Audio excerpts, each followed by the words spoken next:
पिछले एपिसोड में हमने देखा कि युवराज परी को वार्न करता है कि तुम्हारे होठों पर सिवाय मेरे किसी और का नाम नहीं होना चाहिए। ये बोलकर वो उसे उसके कमरे में ले जाकर बंद कर देता है। अगले दिन सुबह 9 बज चुके थे, लेकिन परी अभी तक नहीं जागी। युवराज डाइनिंग टेबल पर बैठा हुआ न्यूज़पेपर पढ़ रहा था। युवराज बाबा, आपका नाश्ता। राधा आंटी ने युवराज के लिए नाश्ता लगाकर कहा। युवराज ने एक नज़र नाश्ते की तरफ किया। तभी राधा आंटी ने थोड़ा डरते हुए कहा, युवराज बाबा, वो परी अभी तक नहीं उठी। जब उठना होगा तब उठ जाएगी। युवराज ने न्यूज़पेपर को साइड में रखते हुए कहा। उसके बाद युवराज नाश्ता करके ऑफिस के लिए चला जाता है। सुबह के 11 बज चुके थे, लेकिन अभी भी परी जागी नहीं थी। राधा आंटी ने रूम में जाकर उसे उठाने की सोची। जब वह परी के रूम में पहुंची तो उन्होंने परी को अभी भी सोया हुआ पाया। परी, परी बेटा। उन्होंने काफ़ी आवाज़ लगाई, लेकिन परी ने कोई जवाब नहीं दिया। इससे राधा आंटी ने परेशान होकर परी के ऊपर से कंबल हटाए, पर परी इस वक्त बेसुध होकर बेड पर पड़ी कांप रही थी। राधा आंटी ने जल्दी से परी का माथा हाथों से छूकर देखा तो उसका माथा किसी अंगारे की तरह झुलस रहा था। आंटी जी अचानक से डर गई। उनको समझ में नहीं आया कि वो क्या करे, इसलिए उसने जल्दी से नीचे जाकर युवराज को फ़ोन किया। युवराज इस वक्त मीटिंग में बिजी था। उसका फ़ोन साइलेंट मोड पर रखा हुआ था ताकि कोई उसे डिस्टर्ब ना कर सके। राधा आंटी को कुछ समझ में नहीं आ रहा था कि वो क्या करे। एक तो वो ज़्यादा पढ़ी लिखी भी नहीं थी, नहीं तो युवराज के बिला में हर एक किस्म की दवाइयाँ भी रहती थी, पर उसमें से कौन सी बुखार की है, ये अंदाज़ा लगा पाना राधा आंटी के लिए मुश्किल हो रहा था। राधा आंटी ने जल्दी से किचन में गई, एक बर्तन में ठंडा पानी लिया और पट्टी लेकर परी के रूम में चली गई। उसने पट्टी को भिगोकर परी की सिर पर रखकर देखा, लेकिन बहुत प्रयास करने के बाद भी बुखार कम नहीं हुआ। परी का बुखार घटने की बजाय बढ़ता ही जा रहा था। राधा आंटी परेशान हो चुकी थी। उसको तो युवराज की फैमिली डॉक्टर का नंबर तक पता नहीं था। उसे सिर्फ और सिर्फ एक ही नंबर याद था, और वो ही युवराज का।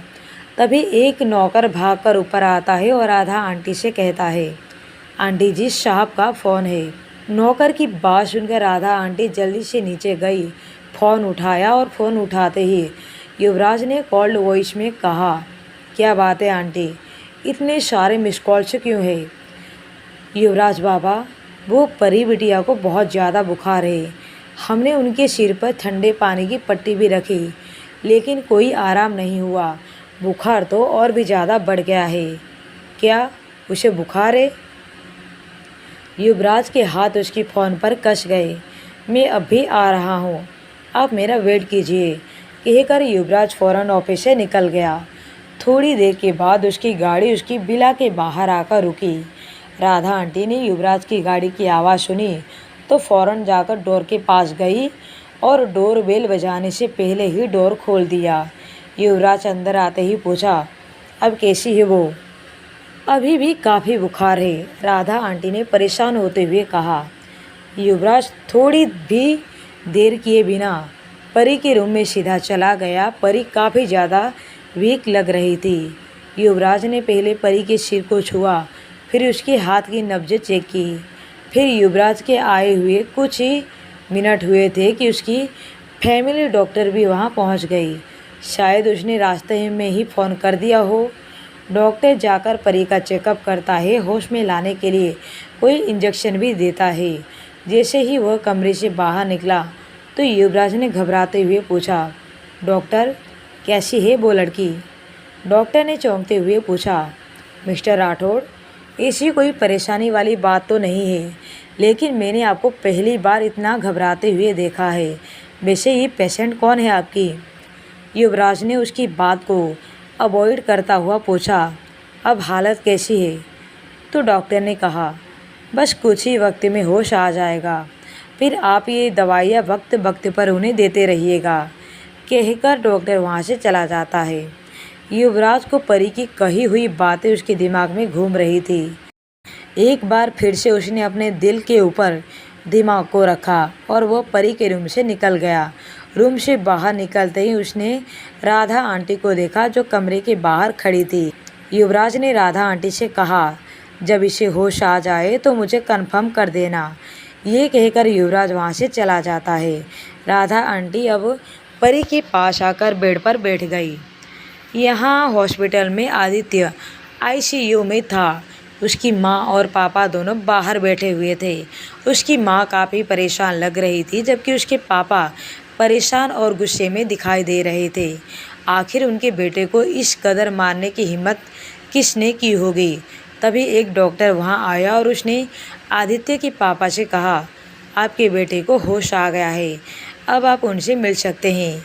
इतना कहने के बाद वो डॉक्टर वहाँ से चला जाता है। आदित्य के मम्मी और पापा तुरंत अपने बेटे से मिलने के लिए दौड़ पड़े। उन्होंने अंदर जाकर देखा तो उनका बेटा अपनी जगह से उठने की कोशिश कर रहा था। वह तुरंत भागकर उसके पास गए। ये क्या कर रहे हो तुम?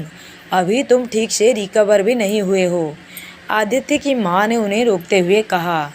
आदित्य ने अपनी माँ को देखते हुए कहा, नहीं माँ, परी कोई मुसीबत में है, मुझे उसे बचाना ही होगा।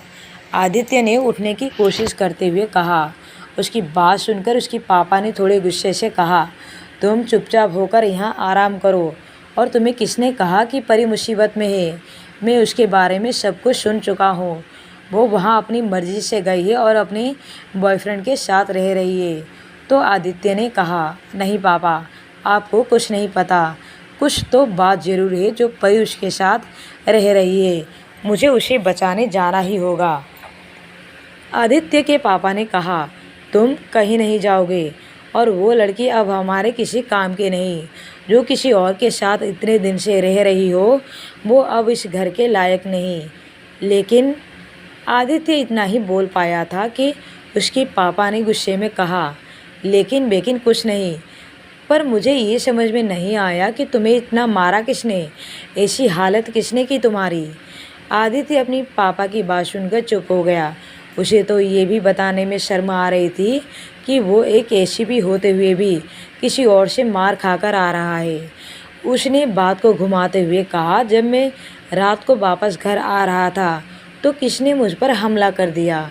उसके पापा ने मुंह बनाते हुए कहा, तुमने सारी दुनिया से दुश्मनी मोल ले रखी है, ये तो होना ही था। उनकी बात सुनकर आदित्य की माँ ने कहा, ये आप कैसी बातें कर रहे हैं? एक तो हमारे बेटे को इतनी चोट लगी है और आप ऊपर से ऐसा बोल रहे हो। ये कहते हुए आदित्य की माँ ने अपने बेटे को गले से लगा लिया। तभी दरवाजे की ओर से कमिश्नर सर आते दिखाई देते हैं। वहीं युवराज के बिला में परी की आंखें भी धीरे धीरे खुलने लगी थी। राधा आंटी वहीं उसके पास बैठी हुई थी। जब उन्होंने परी को आंखें खोलते हुए देखा तो वो खुश हो गई। परी की नज़र अब उन पर गई तो वो उठने लगी। अरे आराम से, तुम्हारी तबीयत वैसे भी ठीक नहीं है।